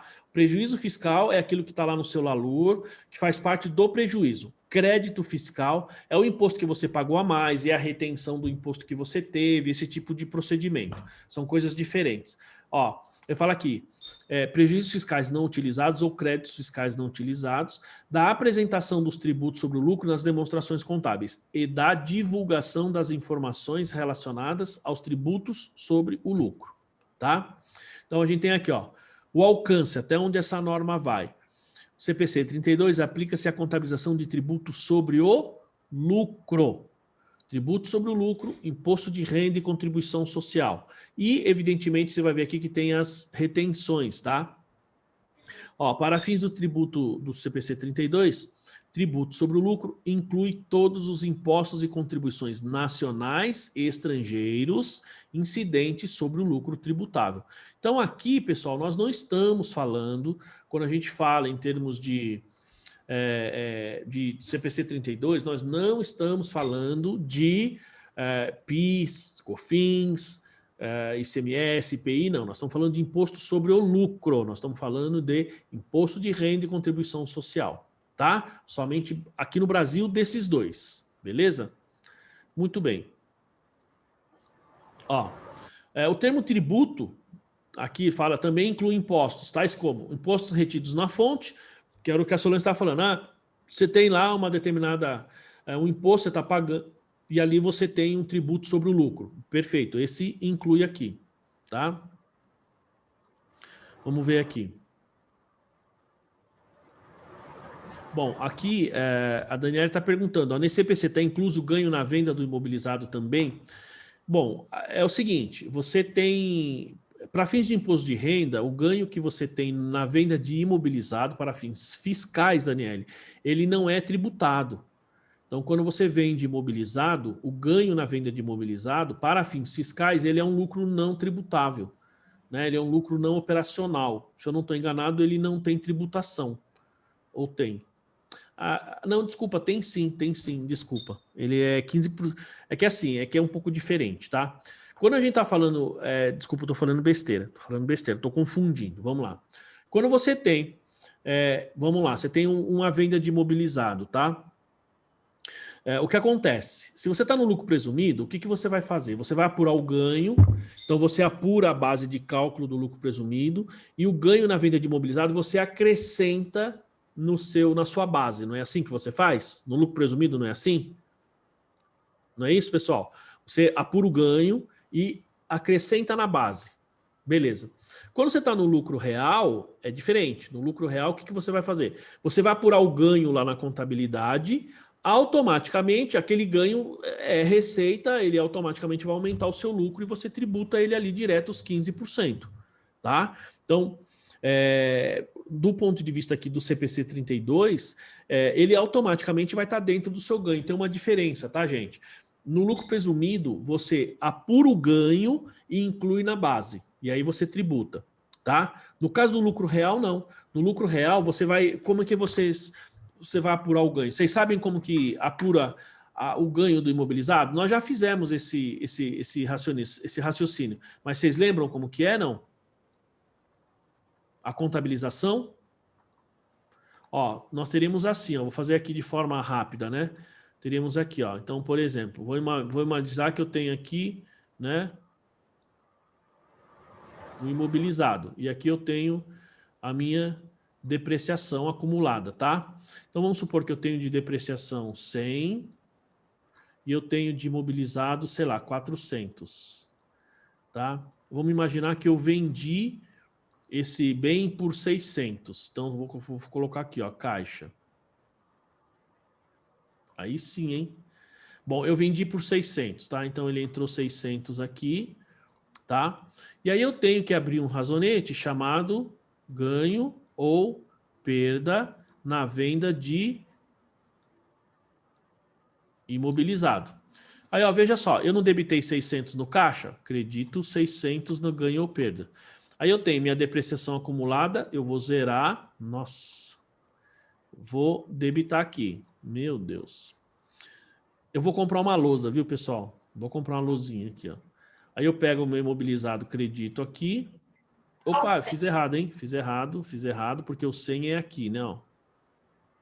Não, tem que acreditar no resultado. Exatamente, eu fiz errado. Nós estamos R$300. Oi? Puxa vida, agora não estou conseguindo mudar aqui o negócio. Agora sim. Então, aqui, ó, debitei 100. Tenho 100 aqui, certo? Fiz errado, ó, 100 ali, 100 aqui. E os 400 eu vou lançar aqui, ó.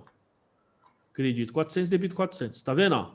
Então, por exemplo, no lucro real, pessoal, a gente vai apurar dessa maneira aqui. Então, quanto que eu tenho aqui, ó? Eu tenho 700 menos 400, me dá um ganho de 300, como o César disse ali.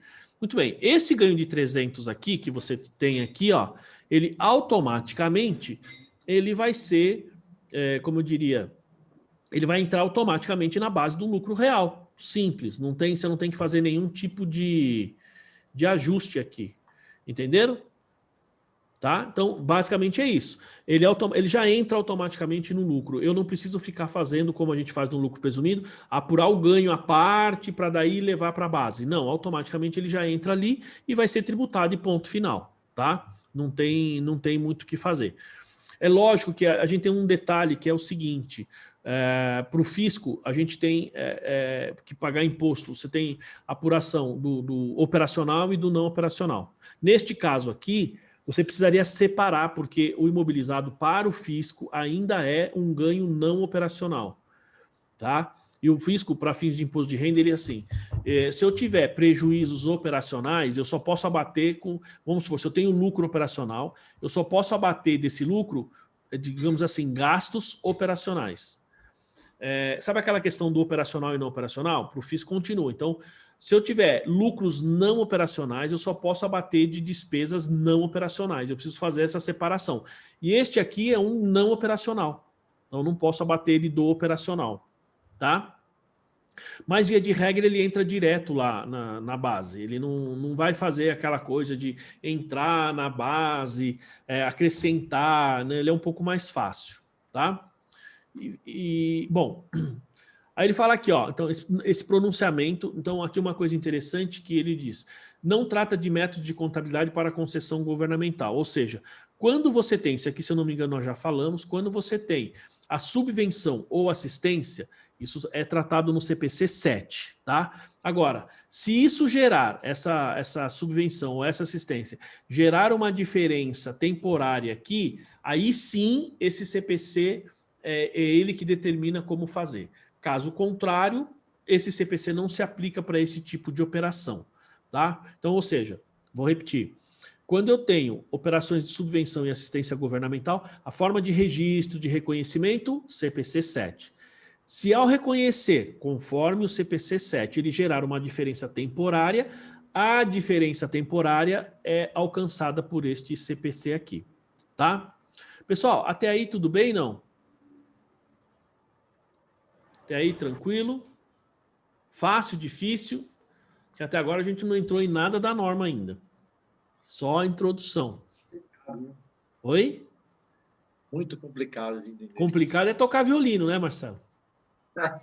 É fácil. É só pegar o braço aqui, tem a posição... Não pode fazer assim, não é isso? Tem todo o negócio, não é assim?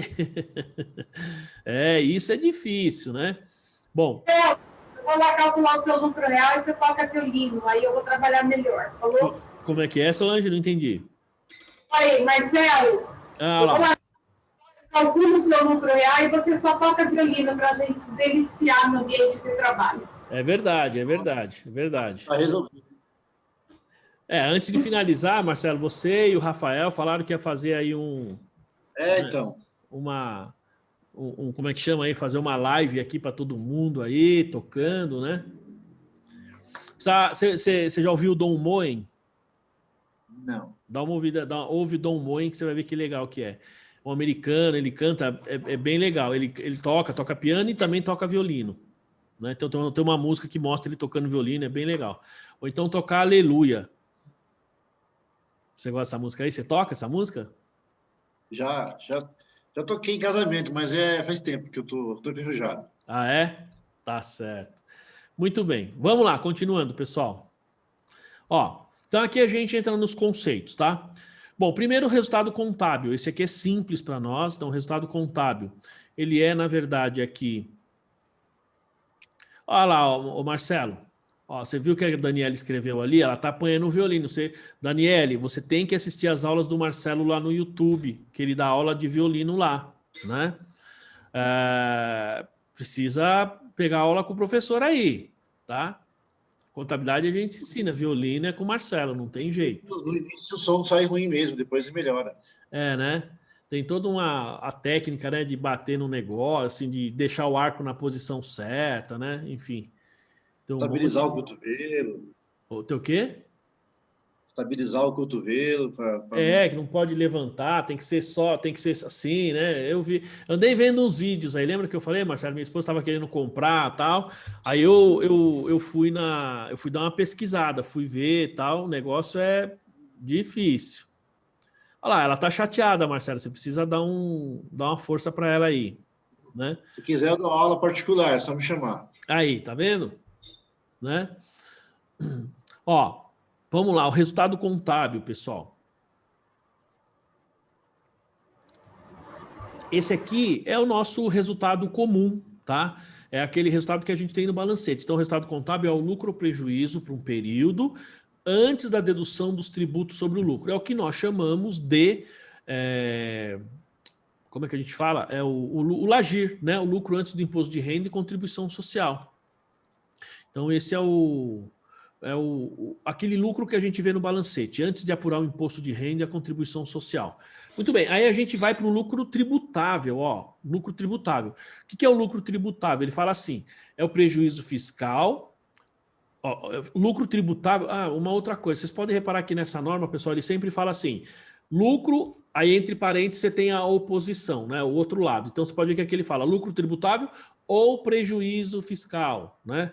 Fala assim, isso aqui ele vai gerar um imposto a pagar ou um imposto a compensar. Ele sempre vai falar porque você tem os dois lados da moeda aí.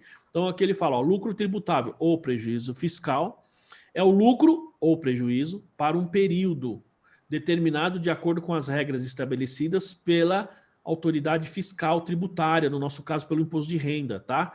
Pela Receita Federal, sobre o qual os tributos sobre o lucro são devidos. Então, qual que é a diferença? Resultado contábil, pessoal, é aquilo que a gente tem no balancete, antes dos impostos. O LAGIR, que a gente fala. LAGIR não, desculpa, LAIR, né? LAIR, não LAGIR, LAIR. Aí a gente tem aqui o lucro tributável, que para nós chamamos de lucro real. Porque veja só, o lucro tributável é o lucro ou prejuízo que você apura conforme determina as autoridades. Então como é que a gente apura isso? Eu vou pegar o meu resultado contábil, levo ele para o LALUR, lá eu ajusto com as minhas adições e exclusões, o que sobra antes de aplicar as alíquotas é o meu lucro tributável. Então, às vezes, eu lembro uma vez que a gente até comentou aqui, que é assim, e é difícil explicar isso para o empresário, quando você tem situações do tipo, a empresa tem prejuízo e está pagando imposto. Às vezes você tem na sua DRE, você olha lá, você vê lá que está com prejuízo, mas você tem imposto lá. Aí você fala, mas peraí, como que eu posso ter prejuízo se eu tenho imposto? Né? Por quê? Porque justamente nós temos essas diferenças temporárias, essas diferenças permanentes que fazem com que o seu lucro antes do imposto seja diferente daquele lucro real. Então, o lucro real, ele vem da expressão lucro real para o fisco. É o lucro real para o pagamento do imposto. Então, é fisco, tá? O lucro real é fisco. Para nós, é o chamado lucro tributável. Também tem outras situações que você olha na DRE. Você olha lá, a pessoa tem lucro, mas não tem imposto a pagar. No lucro real acontece isso. Tá? Tem lucro e você não tem imposto a pagar. Por quê? Porque você tem que ver como foi feita essa apuração lá no LALUR. Tá? Que entra justamente aqui neste chamado lucro ou prejuízo, né? Lucro tributável ou prejuízo fiscal, que é estabelecida pelas autoridades. No nosso caso, Receita Federal. Tá? Muito bem. Ó, aí a gente tem a despesa tributária ou receita tributária. Veja que interessante, hein? Ó, despesa tributária e receita tributária. É o valor total incluído na determinação do lucro ou prejuízo para o período relacionado com tributo sobre o lucro corrente ou diferido. Tá? Gente, vejam que aqui nós temos uma coisa interessante. Vocês já viram o imposto de renda e contribuição social ser receita? Estranho. Oi? Estranho. Ah, você já viu, né, Solange? Então, o Marcelo está falando ali que não, a Janaína também disse que já viu. Então, o que acontece? Por que a Janaína e a Solange já viu? Porque elas trabalham com lucro real. E se você pega aqui o CPC 32, você vai ter realmente, quer dizer, não é que vai, pode acontecer de você ter lá, digamos assim, despesa com imposto de renda e contribuição social, no imposto corrente, e aí no diferido você tem receita com imposto de renda e contribuição social, e um anula o outro. Tá? Então, isso acontece. É esse o objetivo dessa norma. Então, por isso que ele usa a expressão despesa tributária ou receita tributária. Então, o corrente, pessoal, o imposto corrente, que é o imposto apurado conforme a legislação para o período, dificilmente você vai ter receita, tá? Esse você não vai ter. Ou é imposto a pagar, despesa, ou zero, certo? Mas o diferido, sim. Então, por isso que ele usa a expressão aqui, ó, ele fala assim, ó, então, despesa tributária ou receita tributária. Então, se for sobre o lucro corrente, basicamente, ou ele vai ser zero ou você vai ter despesa. No diferido, você vai ter zero, você pode ter despesa ou pode ter receita. Tá? Então, nós vamos ver como que a gente apura isso.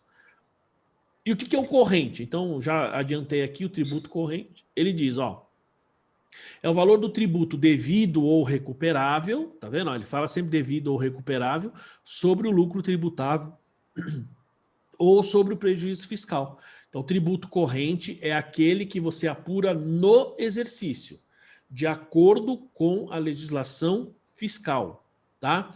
Então, a gente está aqui em 2020, vamos chegar em dezembro, você vai apurar o imposto da empresa em dezembro, e o imposto que você apurar conforme o que diz a legislação é o tributo corrente, ok? Bom, isso vai gerar para a gente aqui, ó, ou um passivo fiscal diferido, tá? Diferido, ou um ativo fiscal diferido. Então, por exemplo, quando você apura o seu imposto, ou ele vai te gerar aqui uma despesa tributária ou uma receita tributária, e aí você vai ter o seu tributo corrente, ou o seu tributo diferido, que ele vai definir um pouquinho mais para frente. Isso gera, então, o passivo fiscal diferido ou passivo fiscal ou ativo fiscal diferido. O que é o passivo fiscal? É o valor do tributo sobre o lucro, né, sobre o lucro devido em período futuro, relacionado às diferenças temporárias tributáveis. Então, ó, o valor do tributo, ou seja, o imposto de renda e contribuição social sobre o lucro, ele fala aqui, ó, em período futuro relacionado às diferenças tributáveis. O que significa isso? Então, vou agora, 2020, fui lá, apurei o meu imposto, tá? Aí eu tenho diferença, por exemplo. Então, vamos imaginar que eu tenho o seguinte. Você lançou uma receita, tá? Você reconheceu uma receita. Só que é o seguinte, o fisco fala assim, não, essa aqui é uma receita que é para o governo, tá? Por exemplo, nem precisa ir muito longe.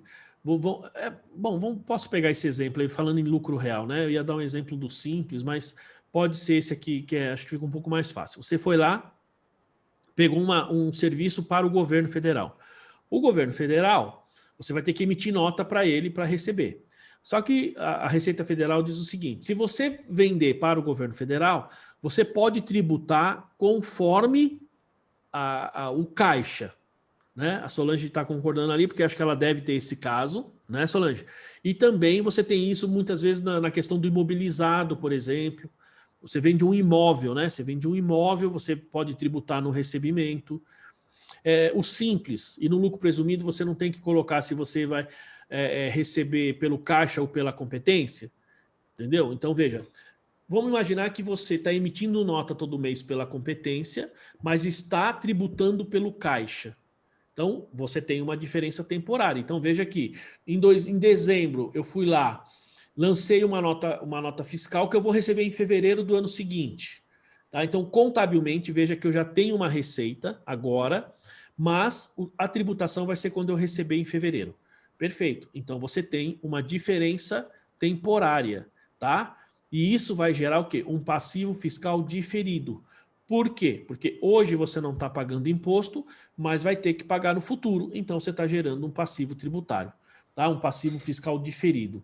Tudo bem, pessoal? Entenderam aí o conceito? Tá? Agora vamos ver o ativo. Vamos fazer o seguinte, eu vou explicar o ativo e aí a gente sai para tomar um cafezinho, tá bom? Então vamos lá, ó. Ó, esse é o passivo, né?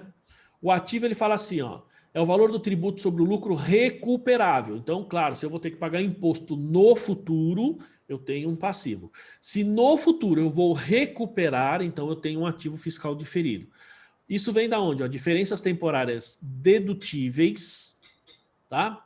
Compensação futura de prejuízos fiscais não utilizados e compensação futura de créditos fiscais não utilizados. Tá? Então, quando eu tenho uma diferença temporária, que nós vamos explicar, nós vamos detalhar isso. Quando eu tenho prejuízos fiscais que estão lá, que eu não utilizei, mas que eu vou utilizar, ou quando eu tenho créditos fiscais que eu poderia utilizar e não utilizei, ou às vezes não é permitido fiscalmente naquele momento. E aí, então, eu tenho um ativo fiscal diferido. Tá? Pode falar. Oi? Esse crédito fiscal, terceiro item, o que seria exatamente? Eu sabe que eu não entendi isso. Então, esse crédito fiscal, Solange, o meu entendimento é assim, é quando você tem, por exemplo, retenção de imposto, entendeu? Quando você tem, por exemplo, pagamento a maior. Só que nesses casos, via de regra, o meu entendimento é assim, é que ele já está lançado lá no ativo. Porque, não é? Basicamente, ele já está lançado. Né? Agora, como é uma norma internacional, então eu não vejo... Às vezes você pode ter um procedimento desse lá fora. Então, por exemplo, você está aqui no Brasil, então você tem uma retenção lá fora. E aquilo vai te dar um crédito tributário, às vezes pela compensação entre... Acordo de bitributação entre os países, por exemplo. Eu não sabia. Tá? Então, assim, então você não vai registrar aqui contabilmente. Entendi. Né? Mas é um procedimento só fiscal. Então você teria esses créditos tributários aí que não estariam registrados na contabilidade. Tudo bem, pessoal? Até aí? Vamos tomar um cafezinho, então? Então tá, pessoal, é 20 minutinhos, né? Então 10h20 a gente tá de volta. É o mesmo procedimento, tá? Vou parar de gravar, enquanto converte aqui, eu vou fechar, depois vocês entram aí no mesmo link, tá bom? Então beleza, pessoal, até daqui a pouquinho.